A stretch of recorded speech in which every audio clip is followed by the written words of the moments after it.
Welcome back to Mythic Realms, where legends come alive and myths breathe fire. Today, we're diving deep into one of the most iconic creatures across every culture, the dragon. But did you know there isn't just one kind of dragon? From soaring wyverns to serpentine longs, each type has its own origin, form, and meaning. So grab your sword or your spellbook, and let's uncover the different types of dragons that have captured human imagination for centuries. Wyverns. Let's start with one of the most recognizable, the wyvern. These dragons are often depicted with 2 legs and 2 wings. Unlike the classic 4-legged, winged dragons we often imagine, wyverns are agile, dangerous, and built for aerial combat. In medieval European heraldry, the wyvern symbolized war and pestilence, often seen on coats of arms as emblems of destruction. They're more beast than thinker, fierce predators, not wise sages.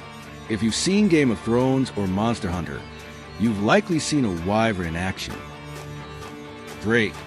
Next up, the drake. The dragon most people picture when they hear the word dragon. Drakes are 4-legged and wingless, often massive and powerful. They represent earth and strength, guarding treasures or ancient ruins. In mythology, drakes are not always evil. Sometimes they're guardians of sacred places, testing heroes rather than destroying them.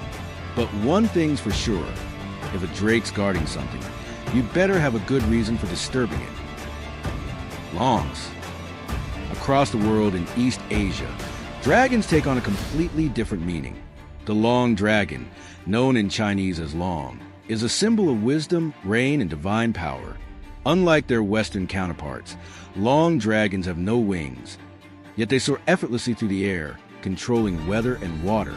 They're often depicted with long, serpentine bodies and adorned with whiskers, antlers, and scales of pure gold or jade.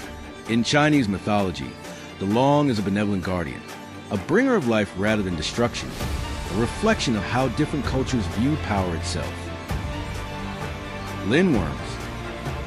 Now, let's slither into the darker side of dragon lore.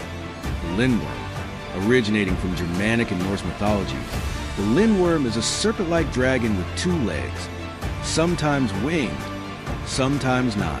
They're often symbols of curses, haunting old ruins or guarding treasure left behind by the gods. Unlike the noble dragons of the East, lindworms represent greed, decay, and vengeance. In some legends, a hero must slay a lindworm to lift a curse, but doing so often comes at a terrible cost. Worm. Older than the mountains themselves. Meet the worm. These dragons are legless and wingless, resembling giant snakes that dwell deep within the earth. In Anglo-Saxon and Norse myths, worms were associated with greed and death, like the legendary Fafnir, who transformed into a worm after hoarding his cursed treasure.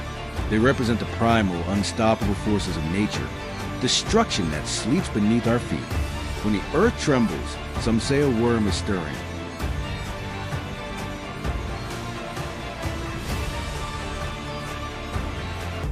Amphitheres. Our final dragon is one of the rarest and most elegant, the amphitheer.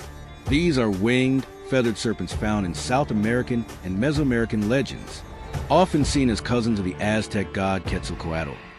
Amphitheers combine the grace of a bird with the mystique of a dragon. They symbolize air, divinity, and transformation, bridging heaven and earth. Some say they represent the connection between humanity and the gods, a reminder that wisdom can take flight. From the cursed lindworms of the north to the divine longs of the east, dragons come in countless forms, each reflecting the values and fears of the cultures that created them. So the next time you hear the word dragon, remember, not all dragons are the same. Some guard gold, some bring rain, and others are waiting in the shadows of forgotten myths. Which dragon do you think would rule them all? Let me know in the comments. If you enjoyed this journey into the world of dragons, be sure to like, subscribe, and ring the bell for more tales from Mythic Realms. Until next time, keep your eyes on the skies, and beware what sleeps below.